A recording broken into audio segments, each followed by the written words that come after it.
বিয়ে করলে দেওয়া হবে ১৬ লাখ টাকা। শুধু তাই নয়, বিয়ের পর ২ বছরের মধ্যে সন্তান জন্ম হলে ওই আর্থিক সহায়তা দ্বিগুণ করা হবে।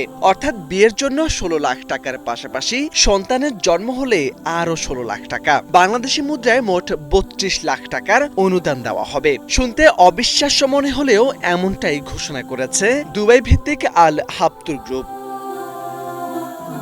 গ্রুপের চেয়ারম্যান দুবাইয়ের প্রভাবশালী ব্যবসায়ী খালাফ আল হাবতুর জানান, আধুনিক জীবনে তরুণরা ক্যারিয়ার, ব্যয়বহুল জীবনযাপন ও সামাজিক চাপের কারণে বিয়ে ও সন্তান নেওয়ার সিদ্ধান্ত থেকে পিছিয়ে যাচ্ছেন। অথচ পরিবার গঠনে একটি সমাজ ও রাষ্ট্রের ভিত্তি।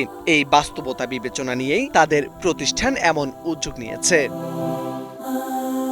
বিয়ে করতে অনাগ্রহ, দেরিতে সংসার শুরু, এমন বৈশ্বিক প্রবণতার মাঝেই চমকপ্রদ ও ব্যতিক্রমী এসব উদ্যোগ নিল সংযুক্ত আরব আমিরাতের আল হাবতুর গ্রুপ। তবে সেখানে কর্মরত আমিরাতি নাগরিকদের জন্য এই সুবিধা দেওয়া হবে। প্রতিষ্ঠানটি জানায়, বিয়ের জন্য ৫০,০০০ দিরহাম, সন্তানের জন্ম হলে আরও ৫০,০০০ দিরহাম, মোট ১ লাখ দিরহাম অনুদান পাওয়ার সুযোগ থাকবে কোনো প্রতিযোগিতা বা লটারি ছাড়া সরাসরি আর্থিক প্রণোদনায়।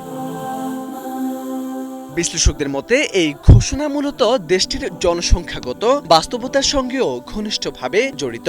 সর্বশেষ পরিসংখ্যান অনুযায়ী ২০২৫ সালে সংযুক্ত আরব আমিরাতের মোট জনসংখ্যা প্রায় ১,১৫,০০,০০০, যার মধ্যে স্থানীয় নাগরিকের সংখ্যা মাত্র ১৫% মতো। এই অনুপাত ধরে রাখতে সরকার ও বেসরকারি খাত নাগরিকদের পরিবার গঠনে নানামুখী উদ্যোগ নিচ্ছে। সংযুক্ত আরব আমিরাতে ইতোমধ্যে বিবাহ অনুদান, আবাসন সহায়তা, সন্তান জন্মের ভাতা ও বিভিন্ন সামাজিক নিরাপত্তা কর্মসূচি চালু রয়েছে। মোরশেদ আলম, বাংলা ভিশন।